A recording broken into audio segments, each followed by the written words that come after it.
What's up, guys? Coming to you today with a full slate of NBA and college basketball action here on Friday, January 9th.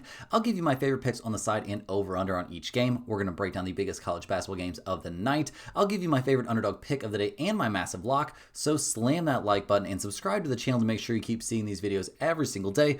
All those thumbs up make a big difference. You can also hype the video. I'm not sure how that exactly works, but I know that it is a positive thing, and really appreciate all the new subscribers out there. We've had a large influx of new subscribers, so really appreciate all of you guys. Definitely get down there in the comments. This goes for obviously everybody. Get down in the comments and let me know anything you want to say about today's video, about what's going on in the sports world in general, or anything you have to say to me. I promise I at least read, if not respond to, every single comment every single day. Also, make sure you're checking the pinned comment throughout the day. That's where you'll see our favorite picks that we make every single day. You should definitely check back a couple of times during the day as well, just to make sure there are not any changes. You can always have injury news coming in late on the NBA side, or starters being switched around. Stuff like that can definitely make a difference.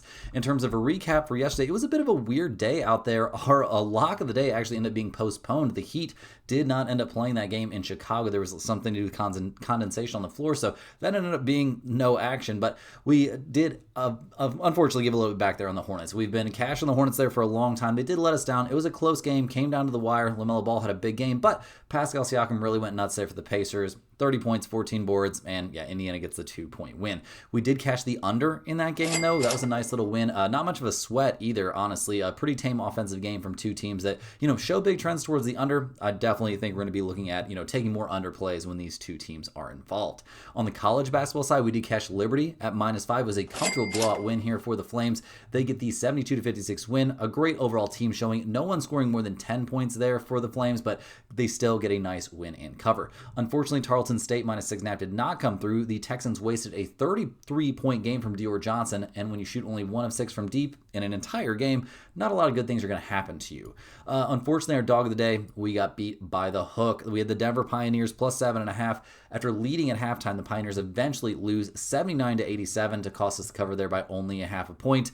They didn't really do a great job staying attached there on the boards. They also shot 10 fewer free throws. So got that, taking a road team in college basketball, that's going to happen to you sometimes. So a little bit unfortunate there. It looks like it's going to be a bit of a down day, but we've been running pretty freaking hot here lately. So let's go ahead and get back after it, guys. Let's see if we can find some wins out there on a very busy NBA day, at least here on January 9th. Let's get after it. But before we dive in and break down the Toronto Raptors going on the road to taking the Boston Celtics, make sure you're getting over to StumpTheSpread.com, checking out the premium picks, checking out the free picks over there every single day, and getting on that free email newsletter. Definitely want to make sure that you're taking care of all that stuff. Slam that like button and let's get after it. Toronto comes into this game 23-15 on the season, winners of 5 out of their last 6. They're coming off that crazy 1-point win there in Charlotte. So now they're going from Charlotte to Boston. The road trip continues here. RJ Barrett played really well in that win. He put up 28 points, pretty efficient shooting numbers, although not from 3. He was only 1 of 7 from 3. And it wasn't a great shooting night from Toronto in general from deep, only making 21% of their long-range shots, but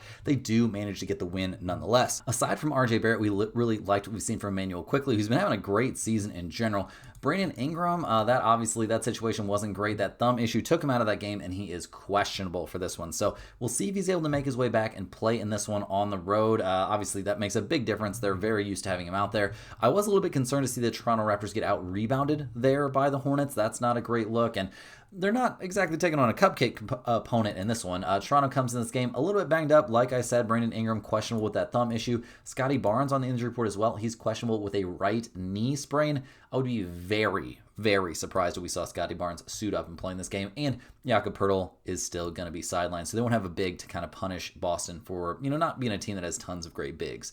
The Celtics, they're 23-13 coming into this game. They're fresh off a 114-110 loss there to the Denver Nuggets. The Denver Nuggets team just will not go away. They're showing some crazy depth. They've been playing great even without basically everyone except for Jamal Murray. So yeah, very good stuff. Very impressive what we've seen from Denver. Boston didn't have a great time in that game. Jaylen Brown obviously was amazing. He put up 33, 17 from Peyton Pritchard, 17 from Derek White. Anthony Simons had 15 off the bench, but in the end, it just wasn't enough, despite the fact they shot 39% from 3.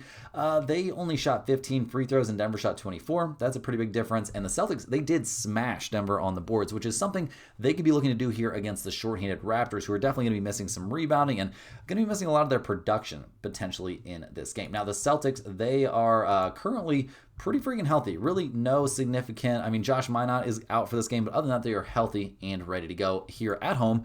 They're 8.5-point favorites. We've got a total of 224.5 in this game, so not a crazy huge total. Toronto, they're 9-9 against spread on the road. They are 11-11 against spread after a win. They are 24-14 to the under. That's actually an NBA best to the under. Boston's 9-8 against spread at home. They're 8-4 against the spread after a loss. They are 20-16 to the under themselves. So we could actually look at the under in this game a little bit potentially, but I think much better than that. We'll just take the Celtics to win and cover in this game. Back on December 20th, they got a comfortable winning cover there in Toronto. Now they're going to be playing at home in this game, and the Raptors are going to be pretty limited in terms of who they've got available to put on the floor, so definitely think this is a great spot to back the Boston Celtics. Next up, guys, we're looking at the Philadelphia 76ers heading to Orlando to take on the Magic. The 76ers are 20-15 on the year. They're coming off a blowout win, albeit over the Washington Wizards. They have won 4 out of their last 5. Their one loss was a crazy 1-point loss there to those zombie Denver Nuggets who just continue to find a way to win despite being super banged up.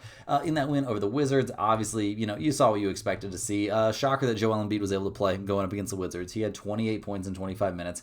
Very good work there. Maxey was very solid, an efficient shooting night. Paul George actually had a bit of a pop-off game. 23 points, 7 of 11 from the field, and 4 of 8 from 3. Edgecombe was good. The bench, not a lot of production there. Although Drummond did have a good game, and Quentin Grimes was fine too. So I guess I take that back. Not a bad bench day overall. They did shoot way more free throws than the Wizards, but that also kind of makes sense. Especially this Washington team is really about to bottom out unless Trae Young comes in and does something pretty freaking bonkers. So we'll see what the 76ers can do in this one. A clean bill of health for them, except for Joel Embiid. Kelly Oubre Jr. being back is very nice for them. Embiid is technically questionable due to left knee injury management, but I do think he's fairly likely to play in this game. Not 100%, but at least fairly likely. Although it doesn't really bother me too much if he ends up sitting this one out as they head to Orlando to take on the Magic, who at 21-17 on the season are not killing it, guys. The Paolo Banchero experience has not really pointed in a great direction. I know he's coming off a game winner, but it was a banged in desperation 3 at the buzzer. So not exactly how you draw it up. That epic fourth quarter collapse there in the 1-point win in overtime cost us a play on that game and ended up being a push instead of a win. Orlando getting outscored 29-14 in the fourth quarter in that game. Embarrassing stuff. This team has shown a big ability to just collapse down the stretch. Bane had a terrible day there against the Nets. Tristan da Silva was actually good. Paolo did put up 30 points, but in overtime, I'm not going to freak out about that. They shot 27% from 3. Their rebounding numbers were very good, but let's keep in mind, all this happened against the Brooklyn freaking Nets. So I'm not super sold on what I'm seeing from Orlando right now. They were very close to ending up on the banned list if that hadn't ended up being a loss instead of a push. Jalen Suggs will not play in this game, still dealing with that knee issue. Franz Wagner will not play in this game due to that ankle issue. His brother, Mo Wagner, is also dealing with that knee issue. He's not back yet, but it sounds like he's getting, relatively close. The Magic are getting 2.5 points at home in this game. We've got a total of 227.5. The 76ers are an NBA best 12-4 against the spread on the road. They're 9-10 against spread after a win. They are 19-16 to the over. Orlando, they are 8-9 against spread at home. They are 6-14 against the spread after a win. Guys, definitely give me the Philadelphia 76ers here at -2.5. The 76ers on the money line could also be very live here if you didn't want to mess around with those 2.5 points. But the Magic are just not good. I don't like their perimeter defense at all. How are they going to slow down guys like Tyrese Maxey? I do not know. I think they're in for a really rough night, whether or not Joel Embiid ends up playing in this game. I think we're going to see the 76ers really have a good time. Hey guys, before we hop in and break down the New Orleans Pelicans heading to Washington to take on the Wizards, we got to shout out the sponsor of today and every day's video, and that is StumpTheSpread.com. Click the link in the description to go over there and see the top confidence picks from our entire team of experienced cappers. Right now, our premium members are getting daily NBA, NHL, UFC, NFL, college football, and college basketball picks. We just cashed a big 5-unit play over there on the NHL side yesterday, so that was very nice. We've got some big unit plays coming up for the NFL playoffs here this weekend, which is rapidly approaching. I can't believe it's Friday already. Tons and tons of great action in there in the premium section. Guys, those premium picks are usually not going to match what you see from me here in the videos because I'm not the premium NFL, college football, UFC, NHL handicapper over there at stumpthespread.com. We've got a team of experts that covers all of those major sports, and they're putting in a crazy amount of work on a daily basis, guys. It's absolutely nuts the amount of data points they're taking into consideration on every single one of these games, like history, trends, any possible variable you can imagine. They are probably taking that one into consideration, and 3 other ones you've never even thought of. So definitely get over there and get in on the premium picks. It's a very solid bargain. And those premium picks, guys, they can pay for themselves in just one day. You sign up for a 1-week membership. You have one good day there right off the bat. You're immediately free rolling the rest of that membership. So definitely get over there and check out the premium stuff. But we've got free stuff over there at stumpthespread.com as well. We've got our free email newsletter. Definitely get in on that, guys. It's a fantastic resource every single day. Tons of NFL touchdown and player props come out throughout the week and on Sunday. So definitely and Saturday too, since we've got Saturday and Sunday. Those will be the primary football days here for the next couple days. Lots of great work there on the college football, playoffs and bowl season, all that kind of stuff. Just great information in those emails every single solitary day. And it's really easy to sign up. You just go to stumpthespread.com, click that little green login button. It'll prompt you to set up a free account. They're going to ask you for your name and your email address. That's it. You get one email straight to your inbox every single day with at least one free pick. Definitely parlays could end up in there. All kinds of great information in those emails. Also, there's a free picks tab over there at stumpthespread.com. There's going to be at least one pick posted in that free picks tab every single day. Usually it won't have anything to do with the video. Those free picks come straight from our premium handicappers. So definitely get in on that. They do save the best ones, obviously, for the premium members, but they definitely think that whatever one they're going to put out as the free pick certainly should have some free value. And that's how you sample. That's how you sample the product, guys. That's how you see what we offer over there. So definitely get over to stumpthespread.com, check out everything. Also, if you're a huge fan of Stump the Spread in general, go to stumpthespread.com and pick up a Stump the Spread hoodie. They're $40. We're selling them absolutely at cost. That's how much it takes for us to buy it, print it, ship it directly to you. So $40, it's at cost for us. If you want a Stump the Spread hoodie, now is a great time to pick one up. Also, if you're a huge fan of what you're seeing from me here every single day, click that little join button right below the video to sign up for a YouTube channel membership. YouTube channel members get early access to all of our videos, get their name on screen in every single video, but most importantly, they get access to our members only giveaways. We give away a Stump the Spread hoodie here absolutely for free every single solitary Monday. So definitely consider becoming a YouTube channel member. Huge shout out to all my channel members. It's a guaranteed way to make sure that I'm definitely going to be noticing your comments even more than everybody else's comments. And I just really appreciate all my super fans out there. I see you guys down there in the comments every single day. I know you're watching the video, so really appreciate all you guys, helping make this channel the success that it's become over the years. Make sure you're slamming that like button. Make sure you're subscribed to the channel, and let's go ahead and dive back in. We've got lots more NBA games to cover. And next up, we're looking at the New Orleans Pelicans heading to Washington to take on the Wizards. The Pelicans come into this game only 8-31 on the season, so not exactly killing it. They've lost 9 straight games. They're coming off a 17-point loss there in Atlanta, so that did not go great. Zion has actually played really well, when he's on the floor, which has been pretty consistently out there here recently. I mean, he's coming off 31 minutes, 22 points, very efficient shooting numbers, 8 boards, 6 assists. I mean, you can't ask for a ton more than that. Derek Queen has been a nice story. Jordan Poole played 39 minutes, had 21 points. You'll love to see, Jordan Poole having some decent showings out there, but this bench is generally not great. They're dealing with some injuries and stuff now, so life has been pretty bleak for the New Orleans Pelicans. We see Trey Murphy and Herb Jones both on the injury report. Alvarado and Sadiq Bey are both officially out already.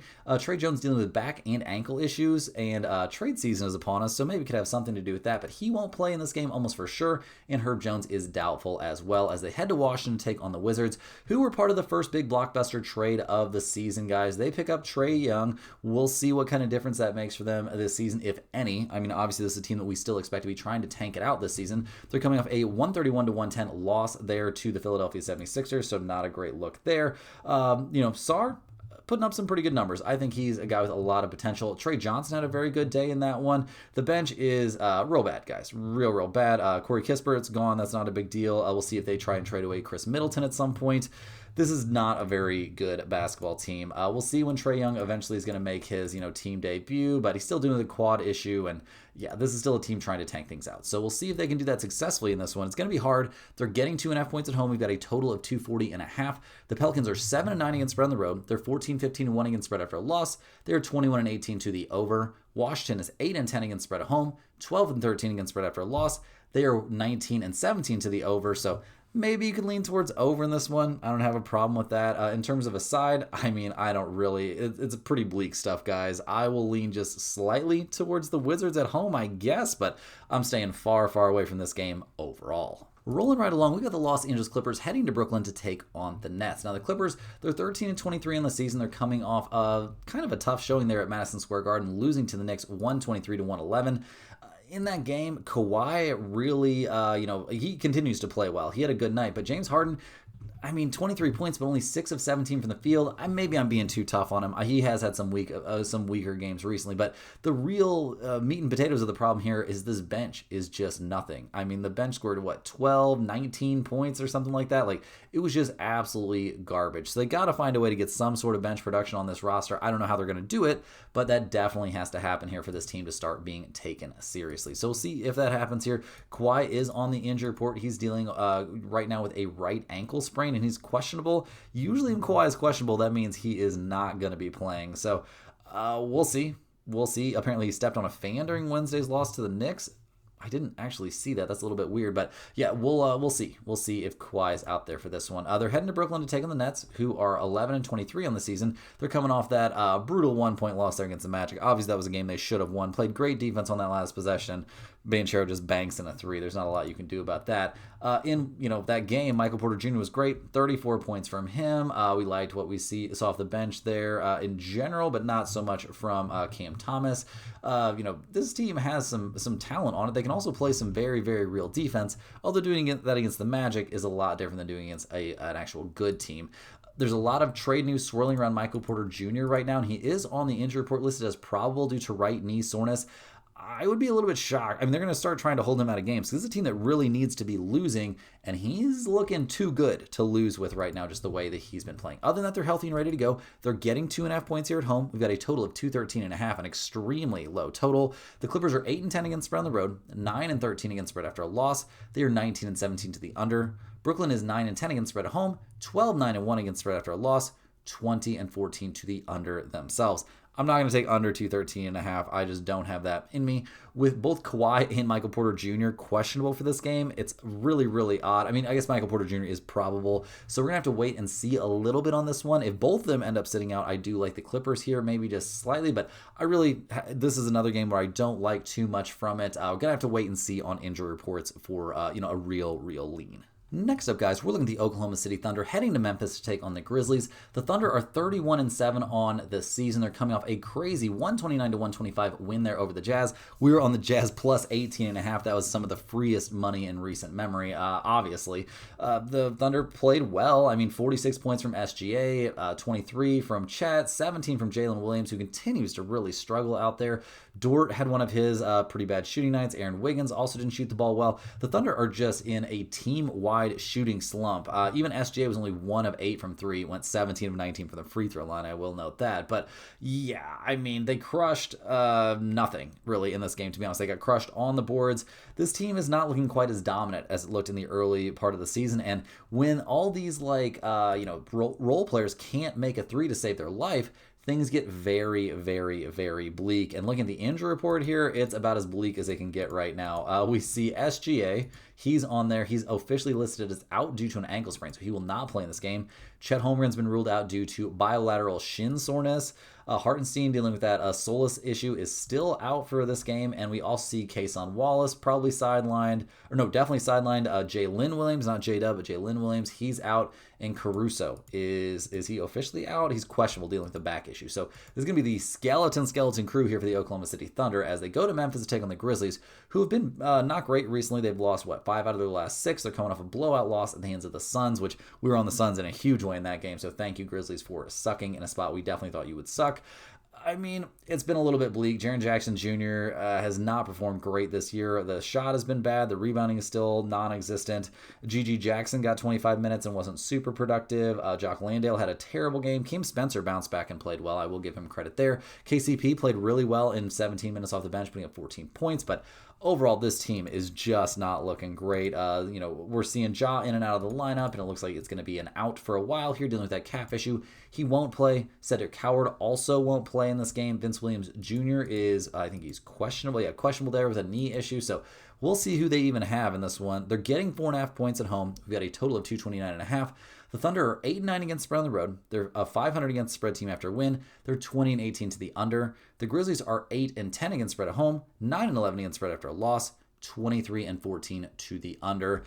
I will actually definitely take under 229.5 in this game. We've got two very much skeleton squad kind of teams playing here. They're already showing trends towards the under. It's not a huge number, definitely not a huge number, but I do think under 229.5 is where we want to be. In terms of a side, I will take the Thunder here. I think their second and third stringers can actually, do something pretty impressive here against a terrible Memphis Grizzlies team, but I think the under is definitely the way I want to go in this one. Next up, we're looking at the Atlanta Hawks. They're heading to Denver to take on the Nuggets. The Trae Young era is officially over there in Atlanta, so we'll see how everything works out, see how all these new pieces fit down the stretch. Going to have CJ McCollum in there soon. That should definitely be a big, big boost. Who knows when Corey Kispert's going to be, ready to play basketball again. That seems a bit up in the air occasionally. I'm not 100% sure, but he doesn't really move the needle for me too much. McCollum is apparently dealing with a quadriceps issue, but we'll see. We'll see when CJ McCollum is ready to make his team debut. It doesn't necessarily seem like it's going to be in this game, but it also doesn't seem like it's 0% to be in this game, so we will have to wait and see a little bit on that. Other than that, the Hawks are fully healthy and ready to go. They're coming off a very comfortable win there over the Pelicans. Love what we saw from Reece Shea in that game. He's like, oh God, I'm about to get traded. I better start not playing so terrible. He actually led the team with 25 points. Porzingis had 13 off the bench, went 4 of 8 from 3. That's a great sign. Luke Kennard had a great day off the bench. Honestly, Jalen Johnson didn't have to do as much as he's used to having to do. So very, very good signs there for the Atlanta Hawks. The bad sign is they got to go on the road to take on the zombie Denver Nuggets, who are shockingly still very, very solid with no Jokic. They're coming off a 114-110 win there over the Celtics. Watson, guys, man, crazy Peyton Watson game. 30 points, 10 of 15 from the field, 6 of 7 from 3. Great stuff there. Jamal Murray had a very solid game as well. We liked what we saw off the bench from Aaron Gordon. Tim Hardaway Jr. played really well off the bench. This team, they got Christian Brown back. He played well. He was a +4 there in the starting lineup. A lot of things point in the right direction for Denver right now, despite Jokic being out. It's a very, very muddled injury picture here for the Nuggets coming into this game, though. A lot of guys on there, a crazy amount. Jamal Murray, he's probable due to a left ankle sprain, so it sounds like he'll play. Christian Brown is also probable due to a left ankle sprain. Spencer Jones dealing with an ankle and an illness, but it sounds like he is questionable, so he may actually miss it. Aaron Gordon dealing with his ongoing hamstring stuff. He sounds like he is definitely going to be out there. So they're going to have pretty much the group that we've been, seeing them have here recently, and it's been working out pretty well, especially Peyton Watson playing great. Obviously, Aaron Gordon being back out there is a big deal. Jamal Murray's been playing amazing. So look at the numbers, guys. The Nuggets are 1.5 point favorites at home. We've got a total of 235.5. Atlanta, they're 12-9 against spread on the road. They're 8-9 against spread after a win. They are 21-18 to the over. Denver, they are 9-6 against spread at home. They're 14-10 against spread after a win. They're 24-13 to the over. A lot of those numbers obviously came with Jokic out there, so I don't know if I can really get on board with the over too much in this one. Although as a small lean, I don't hate it. In terms of a side, I'm gonna take the Nuggets at home. I just can't really justify fading them right now. A lot of weird moving parts going on right now for the Hawks. Obviously, they're not gonna be missing Trae Young necessarily. They haven't been that used to having him this season, but they got new guys coming in. CJ McCollum's a little bit of a big locker room presence, so I think they might have a little bit too many moving pieces right now, and I will take the Nuggets here playing at home. Next on the docket, we're looking at the New York Knicks going on the road to take on the Phoenix Suns. The Knicks are 24-13 on the season. They're coming off a much desperately needed 123-111 win over the Clippers. They had lost 4 straight before that, so we'll see what they can do here. Obviously going on the road, not their forte this season. Jalen Brunson had a big day there against the Clippers. Obviously, he put up 26 points, 20 from Cat, who had been really struggling there for a bit, but he played great. Mikal Bridges shot the ball pretty well, played well himself. Miles McBride there in the starting lineup. Not the most efficient shooting numbers, but did put in some solid production. Jordan Clarkson had 12 off the bench. Mitchell Robinson had 9 boards and 4 points in his 24 minutes. So some solid work was had by everybody there for the Knicks. They played really, really well in that game, and they desperately needed to. Now, the injury report for them looks fine. Josh Hart is still sidelined. He won't be in this game. He's been cleared for light on court work, but that was 6 days ago, so he's about to be reevaluated. He's not going to be out there in this one, though. So we won't see Josh Hart. Other than that, they are healthy and ready to go as they head to Phoenix to take on the Suns, who at 22-15 on the season have been having a very solid and maybe not 100% out of nowhere, but kind of out of nowhere year.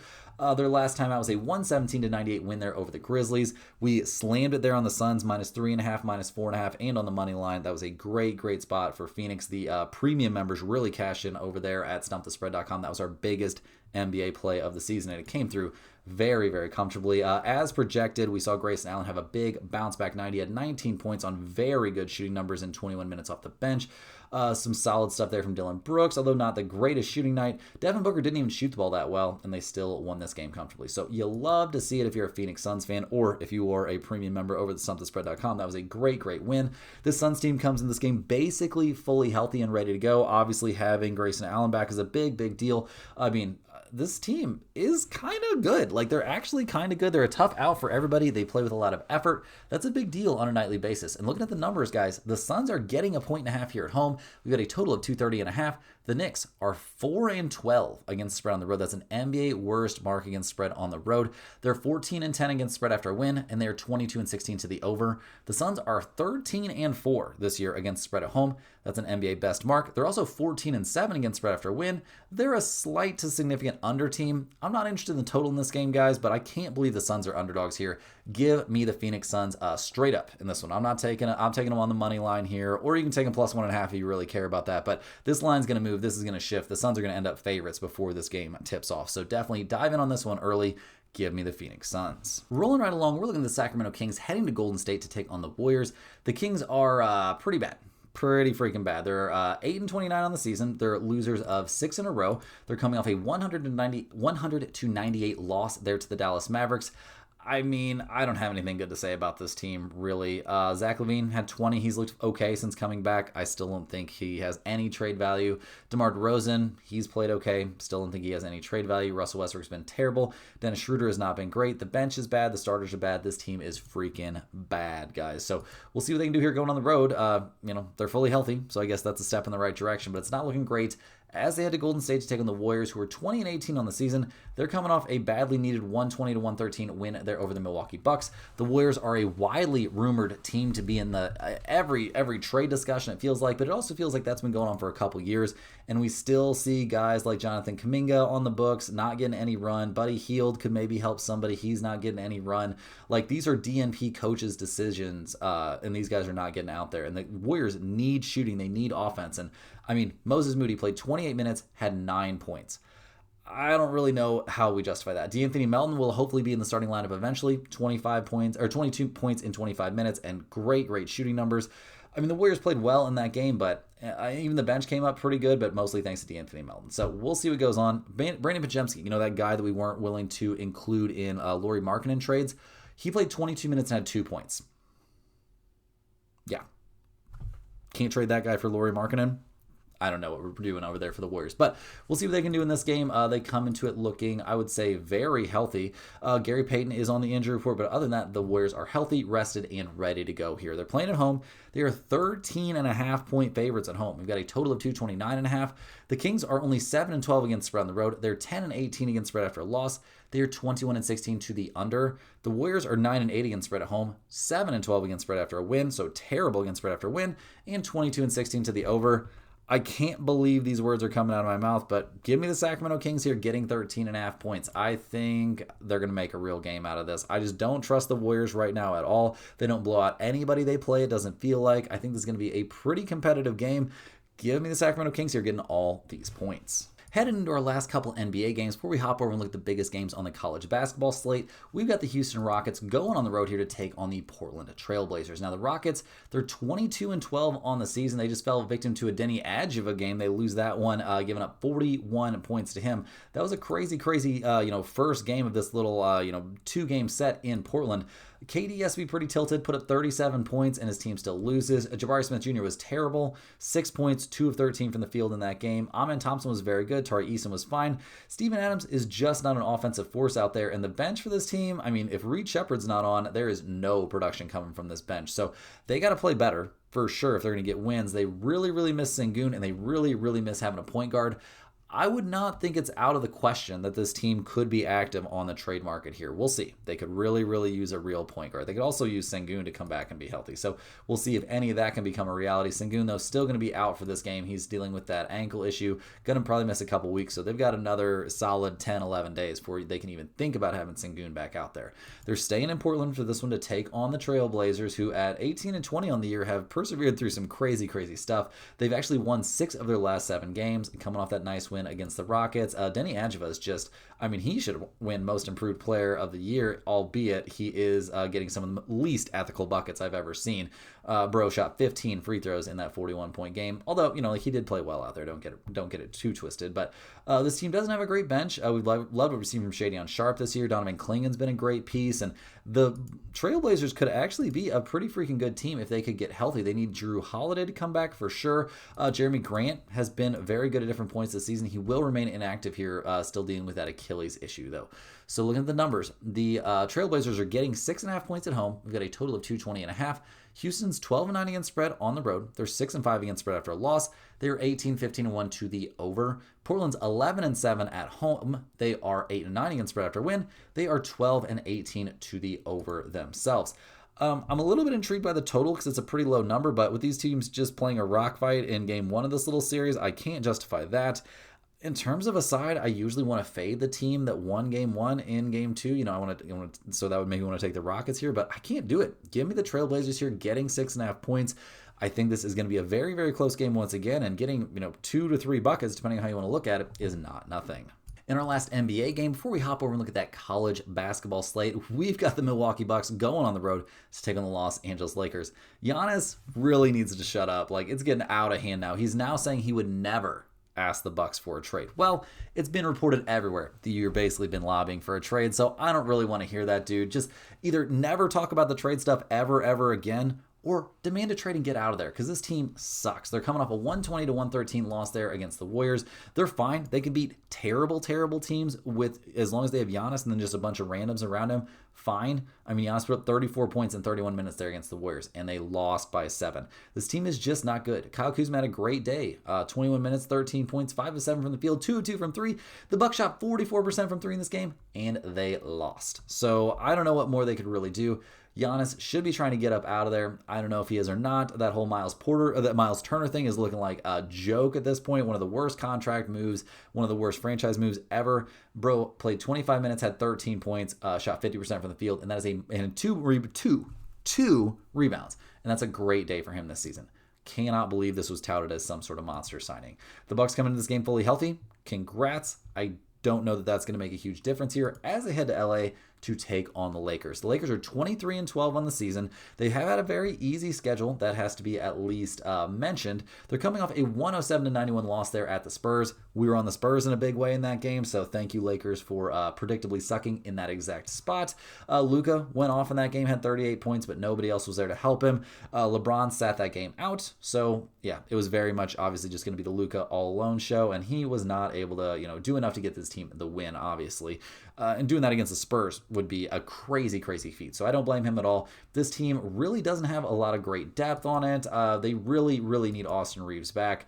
Doesn't seem like that's going to be happening in this one. There is a good chance, though, that we'll see LeBron back. He's technically questionable, dealing with foot/sciatica issues.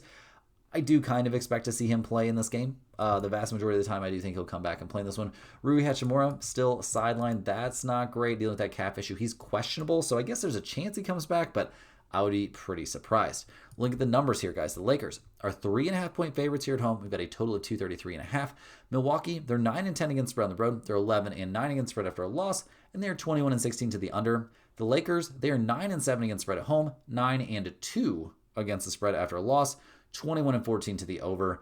Guys, I will take the Lakers here at -3.5. I think even without LeBron, they have a good chance to cover this number. I do, however, expect him to play and play relatively well. So definitely think this is a great spot to back the Lakers here at a very small number. Now, guys, before we hop in and cover a very, very short college basketball slate, not a lot of big games out there if we're being completely honest. Take a second, make sure you've hit that like button on this video already. Really appreciate all the thumbs ups we've been getting out there. Check and see if you're subscribed. Really appreciate all the new subscribers. We've actually had kind of a wave of new subscribers, so really appreciate all the new people we're seeing in here. Make sure you get down there in the comments so I can tell you, thanks for watching and thanks for being here. But now let's go ahead and get down to business. Let's look at our first game of the night. We've got the Akron Zips going on the road to take on the Bowling Green Falcons. Akron comes in this game 11-4 on the season, so off to a pretty good start. They're only 2-1 in MAC play. They did take that 3-point loss at Miami, Ohio, so that was a rough one, but they bounced back quickly, getting the 82-69 comfortable win there over Central Michigan. This team has done some good stuff this year. No major step-up success necessarily, but they have taken care of business against the bad teams, generally speaking. Played a crazy 115-100 game against Murray State, knocked off Eastern Michigan, obviously obliterated Concord. That's not even a real game, so they played well. Tavari Johnson leads the way for them, 20 points and 5.5 assists per game is very good work. They're actually 9th in the nation in total offense, so definitely a team that likes to get out and run and put up some numbers. The rebounding numbers aren't that insane. The assist numbers, though, are excellent. The defensive numbers are pretty good for a team that, plays offense, is such an offense-first kind of squad. So there's a good amount to like here about Akron as they head to Bowling Green to take on the Falcons. Now, the Falcons are 11-5 on the season. They're 2-2 in MAC play. They're coming off a tough loss there at Kent State, losing that one 96-93. That was a crazy one. They also played a crazy 1-point overtime game there against UMass. That was all happening after they lost by 10 against Miami of Ohio. So there's a little, they've got an opponent in common there. In their loss at Kent State, that was a regulation 93-96 loss, by the way. Obviously, Bowling Green played pretty well offensively, made 40% of their threes, shot 51% from the field. The rebounding numbers looked good. The turnover numbers looked very, very good, but the defense just wasn't there, and Kent State really shot the lights out there against them. So the Bowling Green defense this year in general, not that bad, I guess, for a team that likes to get up and down like that, but I don't know. The rebounding is also not great. The offensive numbers, though, were kind of off the chart. Javonte Campbell, 18 points per game, shooting 50% from the field. You'll love to see it if you're a Bowling Green fan. So looking at the numbers, you guys, the Falcons are getting 2.5 points here at home. We've got a total of 165.5. Akron, they're 8-5 against the spread this season. They're 8-4-1 to the over. Bowling Green, they're 7-5-1 against the spread. They're 8-5 to the under. I will lean a bit towards the over in this game, but in terms of a side, I'm going to take Akron here on the road. These two teams tend to, swap wins here. One team goes and the other team's building and wins. The other team does the same thing later on in the season. I think we see Akron come through with not a comfortable necessarily, but I think they win this game by 5 to 8 points. Next up, we're looking at the USC Trojans going on the road to take on the Minnesota Golden Gophers. USC, a little bit of rough luck there down the stretch. When you play against Michigan and Michigan State back-to-back, and those are both on the road, you're probably going to have a bad time. And they're staying up north, staying out north. A pretty brutal travel spot for USC, obviously, to travel that far. But at least they're getting 3 games in, so we'll see what they can do here on the road against Minnesota. I'm sure they have not loved the cold. This team, in general, has been very good offensively, but haven't looked good offensively the last couple games. I got to note that. They're 56th in the nation total offense still, so congrats. But when you look back at what they've done this year, they haven't exactly had a great time against good teams. They did beat Seton Hall by 2. They beat Oregon, although Oregon is not looking great. They lost to Washington, beat Washington State in a close game. I have a lot of question marks about this team. The rebounding is not great. They're definitely not an elite level team, so we'll have to wait and see what they can do here. They are going on the road, so that is not helpful, and they're taking on a Minnesota Golden Gophers team that maybe they're good. They're 10-5 on the season. They're coming off a big 70-67 upset win over Iowa. They've also beaten Northwestern. Minnesota's 3-1 in conference play. They lost to Purdue, but they also beat Indiana. Are the Golden Gophers good? Maybe they're good. We love what we're seeing from Cade Tyson. 21 points per game, shooting well over 50% from the field. This team is very, very good defensively, excellent defensively. The rebounding numbers don't look that off the charts because this is not a team that plays with a crazy, crazy amount of pace. But against Iowa, they did, they did get crushed on the boards there against Iowa. But they won that game despite shooting 25% from 3. They did get a lot of free throws at home, but the Golden Gophers, guys, they have historically had a very, very good home court advantage just in general. And looking at their against the spread mark here, playing at home, the Golden Gophers are, let's see, 6-3 against the spread this season playing at home. I think we see something very similar to that continue in this one. They're 4.5-point favorites. We got a total of 145.5. USC is 6-8 against the spread. They're 8-6 to the over. Minnesota is 7-8 against the spread this year, 10-5 to the under. Give me the Golden Gophers here at -4.5. Maybe we're falling into a little bit of a trap. Maybe this is certainly a big letdown spot for them, but I think USC is overrated. I don't think they're having a good time on this trip up north. Give me the Golden Gophers in this spot. In our last college basketball game of the night, like I said, guys, a very short slate. We've got the UNLV Rebels going on the road to take on the Colorado State Rams out there in the Mountain West. Now, UNLV, they come into this game fresh off a tough loss there at Wyoming. They got blown out by 32 points, so that was a little bit bleak. They got to turn around and go right back on the road here, so we'll see if they can play a little bit better in this road spot. They do have a nice road win over Stanford, on the schedule already, so that was nice. They've also beaten Memphis this season, but they haven't looked as great recently. I mean, the season long numbers look fine, but that was a real egg they laid there at Wyoming, and now they just got to continue to stay on the road. I don't know. And also going to Colorado State from Vegas, it's going to be a little bit colder up there. So we'll see what they can do in this one. The rebounding numbers aren't great. The defensive numbers are pretty atrocious. So I have some concerns here for the Rebels. As they head to Colorado State to take on the Rams, who are 10-5 on the season, they're coming off a 10-point loss against New Mexico, and they were at home for that one, so that's not a great look. They're only 1-3 in conference play. This is a team without a major go-to leading scorer. Their rebounding numbers are terrible. Their offense numbers are okay. Their defense isn't necessarily great, though, either. So, yeah, this squad hasn't had a bunch of big step-up success either. I have a hard time seeing Colorado State as a great team. They're 7.5-point favorites in this one, though. We've got a total of 150.5. UNLV, they're 6-7 against the spread this year. They're 7-6 to the over. Colorado State, they're 9-5 against the spread. They're 8-6 to the over. Despite those against the spread trends, guys, I'll take UNLV and the 7.5 points here. It's a very small lean. I also don't mind over in this game, but this isn't one where I can see myself getting super involved. Honestly, not the hottest college basketball slate out there that we've seen all year. Guys, that's all the games we have out there for today. Do me a big favor, hit that like button, help us get these videos promoted out there to more people. Really appreciate everybody that takes that, tenth of a second to hit that little like button as a thank you to me for these videos. Subscribe to the channel if you're new around here. Not only does it help the channel to grow, help keep me motivated to make these videos, it also helps keep you updated every time I post a new video. Definitely get down in the comment section with any questions you have about today's slate. I'm more than happy to get back to you. I really appreciate everybody that gets in the comments, and I really like answering those comments as much as I can every single day. Really appreciate everybody that watches these videos. And make sure you're clicking the link in the description to get over there to stumpthespread.com. Check out the free picks over there. Check out the premium picks over there. Tons of work goes into both of those every single day, and they're very solid value. And guys, we'll see you right back here tomorrow. Same time, same place for more sports betting action.